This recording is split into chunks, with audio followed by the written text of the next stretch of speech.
দ্বাদশ শ্রেণীর ইউনিট 4 জাতীয়তাবাদ এবং বিচ্ছিন্নতাবাদ এই অধ্যায়ের উপরে আলোচনা। মহারাষ্ট্রের জাতীয়তাবাদী আন্দোলনে গুপ্ত সমিতিগুলোর ভূমিকা কী ছিল? আমরা প্রথমে মহারাষ্ট্রের বিপ্লবী আন্দোলনের যে সমস্ত গুপ্ত সমিতিগুলোর ভূমিকা ছিল তার মধ্যে বাল সমাজ এবং আর্য বান্ধব সমাজের কথা বলবো।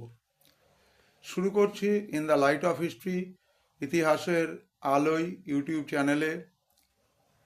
জাতীয়তাবাদী আন্দোলনে মহারাষ্ট্রের গুপ্ত সমিতিগুলোর ভূমিকা।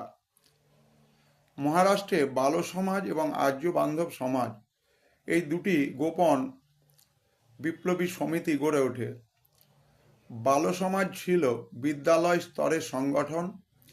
কিশোরদের মধ্যে জাতীয়তাবাদী আদর্শ প্রচারের জন্য মূলত এটি তৈরি করা হয়েছিল।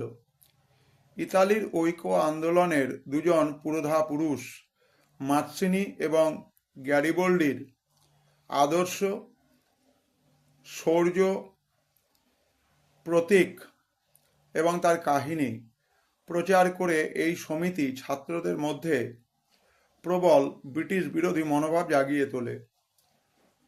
মূলত নাগপুর, অমরাবতী, ওয়ার্ধা প্রভৃতি জায়গাতে এই সংগঠনের শাখা বিস্তৃত হয়। অন্যদিকে আর্য বান্ধব সমাজ বরোদা, লাহোর এবং হায়দ্রাবাদ পর্যন্ত নিজেদের কার্যকলাপ বিস্তার করতে পেরেছিল। ব্রজচাঁদ পোদ্দার, যমুনালাল বাজাজ ছিলেন এই সংগঠনের বড় নেতা। ফার্কের আদর্শ অনুসরণ করে গোন্দ উপজাতিদের নিয়ে একটি গোপন সেনাবাহিনী গড়ে তুলে অভ্যুত্থানের মধ্য দিয়ে ব্রিটিশ শক্তিকে উৎখাত করাই ছিল এদের লক্ষ্য। 1900 খ্রিস্টাব্দে ভারতীয় সেনাবাহিনীর মধ্যে বিপ্লবী আদর্শ প্রচারের কাজে এই আর্য বান্ধব সমাজের যথেষ্ট ভূমিকা ছিল।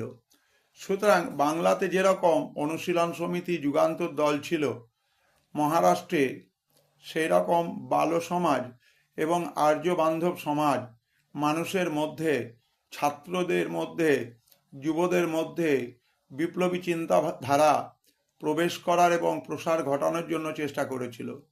In the light off history, ইতিহাসের আলোয় ইউটিউব চ্যানেলে ইতিহাস বিষয়ে 4th সেমিস্টারের ভিডিও ধারণা দেওয়া হলো মহারাষ্ট্রের বিপ্লবী সমিতি।